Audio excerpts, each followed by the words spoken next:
Baik, para pemirsa, Sobat Opop dimanapun berada, masih bersama saya dalam program Rahasia Sukses Santri Opop Jawa Timur, Pesantren Berdaya Masyarakat Sejahtera. Kiai, dalam wasiat itu ada kata-kata ekonomi ummah. Ini suatu hal yang sejalan dengan kondisi terkini, bagaimana santri didorong untuk menjadi seorang entrepreneur.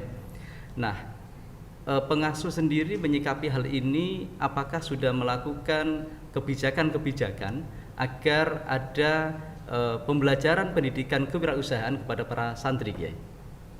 Bismillahirrahmanirrahim. Pertama berbicara tentang konsep yang sebenarnya sudah ditulis oleh salah seorang almarhumin, muassis, pendiri, pengasuh pesantren Romo Yahya As'ad, yang dalam tulisan Pegon ya, Ekonomi dalam Islam.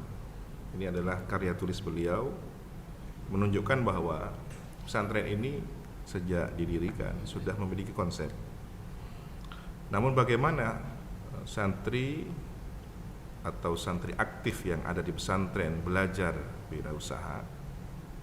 Tentunya ada unit-unit usaha pesantren yang karyawannya terdiri dari santri aktif selain alumni ataupun masyarakat luas, masyarakat umum.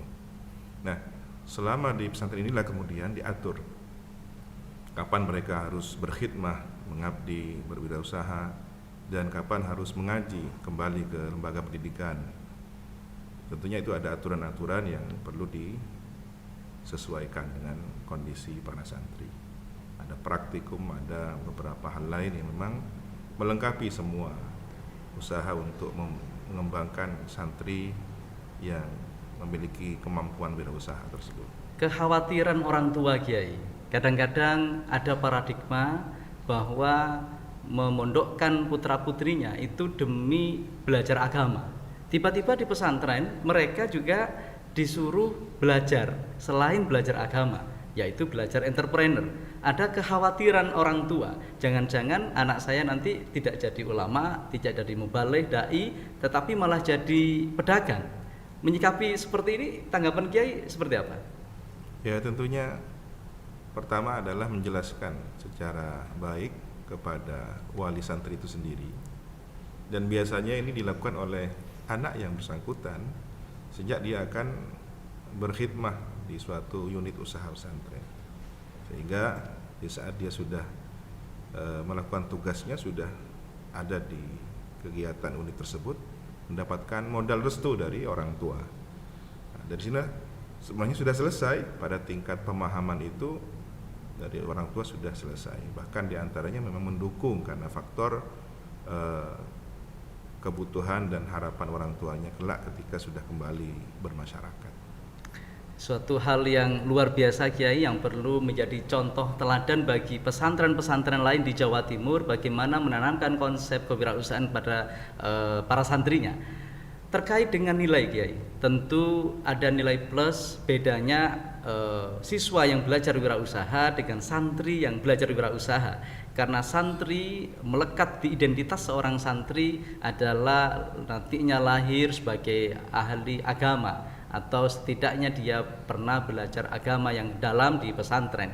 Nilai-nilai yang coba ditanamkan oleh pesantren ini kepada seorang santri, seandainya nanti dia menjadi seorang entrepreneur, seorang wirausahawan sukses, maka nilai apa yang tidak boleh dilupakan oleh santri?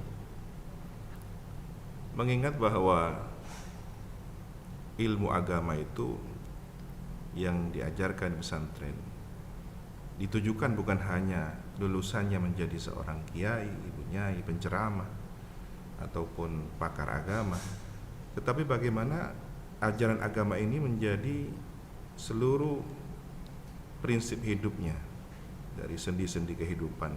Kalau dia menjadi seorang entrepreneur, maka jiwa santrinya lah yang kemudian membimbing dia berada di garis agama. Nah, berbicara tentang itu tentunya perekonomian dalam pandangan Islam sudah jelas. Tetapi ada yang cukup unik, kearifan lokal pesantren Sukorejo. Beliau Kiai As'ad yang juga seniman dengan Nazaman berbahasa Madura menuliskan, ya, tani bentekeng kalakuanna, akasap nyare santeng pangan, sango ibadah bekto odikna, sango akhirat amal takwana. Tani dan dagang pekerjaannya bekerja mencari sandang pangan, bekal untuk akhirat dan takwanya. Nah, ini menunjukkan keseimbangan antara bekal dunia dan bekal akhiratnya. Sehingga santri yang memahami pesan beliau itu diharapkan mampu menyeimbangkan dua garis vertikal dan horizontal ini, di mana saatnya dia harus membangun hubungan spiritual yang baik secara vertikal, dan di mana dia harus membangun bekal dunianya secara horizontal. Pemirsa, pesan yang sangat mendalam itu tentu melandasi semua yang ada di pesantren ini, baik pengasuh, Dewan Asatidz, kemudian juga para santri bisa mengaplikasikan apa yang sudah dipesankan. Ada keseimbangan antara urusan akhirat dengan urusan dunia, dan ternyata urusan dunia ini harus juga dipelajari sebegitu penting sebagaimana urusan akhirat. Nah, oleh karena itu pesantren Salafiyah Syafi'iyah ini pemirsa, Sobat Opop dimanapun Anda berada, mengembangkan unit-unit usaha yang dikelola secara profesional. Tadi ada 54, proses produksinya dikerjakan sendiri atau bermitra dengan rekan-rekanan begitu? Terima kasih. Kaitannya di proses produksi itu pada awalnya memang kami maklun, kerjasama dengan yang lain. Akan tetapi akhir-akhir ini Oppo malah tidak berkenan dengan maklun. Jadi secara definitif produk harus punya izin sendiri, siup sendiri, walaupun prosesnya masih lama, terutama kalau kepada koperasi. Karena koperasi itu prosesnya 3 tahun. Kalau kami alhamdulillah di pesantren Salafiyah Syafi'iyah ini dengan klasifikasi legalitas formal, ada PT, ada CV, ada koperasi, ada UD. Koperasinya 3, komplit Ustaz ya. Alhamdulillah legalitas formalnya full. Kemudian UD juga sudah 4, termasuk SPBU. Alhamdulillah masing-masing legalitas formal yang tadi itu mempunyai unit-unit masing-masing. Ada dikelompokkan menjadi 14 kelompok. Masing-masing 4 kelompok itu mempunyai unit-unit tersendiri, dan itu harus bertanggung jawab kepada kelembagaan. Kami bertanggung jawab kepada pengasuh yang setiap 4 bulan harus. Itu semua dikelola sendiri Ustaz ya kebanyakan? Tidak dimaklunkan ya? Ada. Sebagian sudah tidak ada yang maklun, karena maklun bukan karena Opop, karena ternyata maklun dengan keraksan, proses kosnya terlalu banyak sehingga kita tidak dapat profit dan begitu. Sekarang jadi, alhamdulillah proses ini terutama kerupuk yang sudah final, insya Allah halalnya sudah besok lusa sudah datang, tinggal yang lain akan menyusul. Ya, jadi pemirsa, ini adalah produk-produk dari pesantren Salafiyah Syafi'iyah Sukorejo Situbondo. Ada keripik pisang, ada juga kerupuk ikan, dan ada kerupuk cumi. Ada juga air minum dalam kemasan dengan merek P2S2. Tentu produk ini kita banyak jumpai di pasaran, tetapi keunikan tentu ada di dalamnya sehingga menggoda selera calon konsumen untuk menikmatinya. Ustadz, untuk pemasaran sendiri dari produk-produk ini sudah ke mana saja yang selama ini jalan? Semuanya baru lokal, karena yang ikut menggerakkan, memberikan motivasi itu Oppo baru 1 tahun, dan itu pun kena corona barusan. Betul. Nah, kami menunggu gerakan berikutnya dari Oppo. Insya Allah kami 100% siap. Selain pemasaran lokal menggunakan jaringan konvensional, apakah sudah ada langkah-langkah untuk memasarkan secara online mungkin Ustaz? Melalui media sosial atau marketplace begitu? Kalau program banyak, tinggal menunggu proses. Terutama yang menyangkut dengan masalah pemasaran, kita punya ikatan santri dan alumni di semua daerah. Melalui jaringan itu saja insya Allah, dengan catatan produk sudah standar. Betul. Saya pernah ikut itu Ustaz. Waktu haul Ya, itu ada pameran diikuti oleh para alumni, wow meriah sekali itu ya.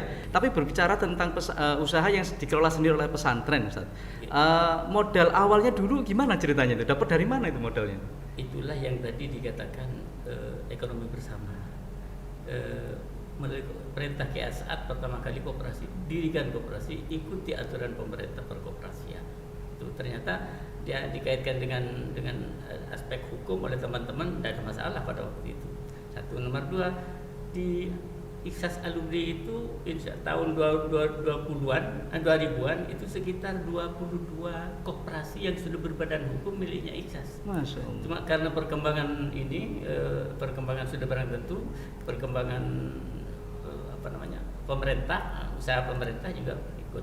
Di masanya Pak Surya Dharma, alhamdulillah Kopontren di Indonesia ada. Sekarang insya Allah tinggal 10% Kopontren di Indonesia. Kami mengikuti terus, di pusatnya kami ikut sampai sekarang. Syukur kalau Opop ini akan membantu. Baik, Sobat Opop, dari Ustadz mengatakan bahwa melalui koperasi pondok pesantren kita akan memberdayakan ekonomi pesantren.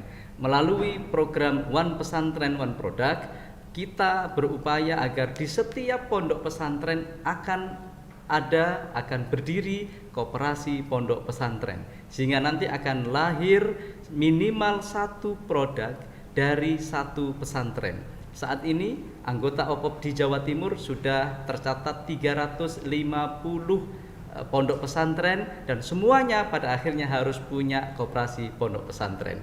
Kita akan kembali setelah ini tetap dalam program Rahasia Sukses Santri Opop Jawa Timur, Pesantren Berdaya Masyarakat Sejahtera.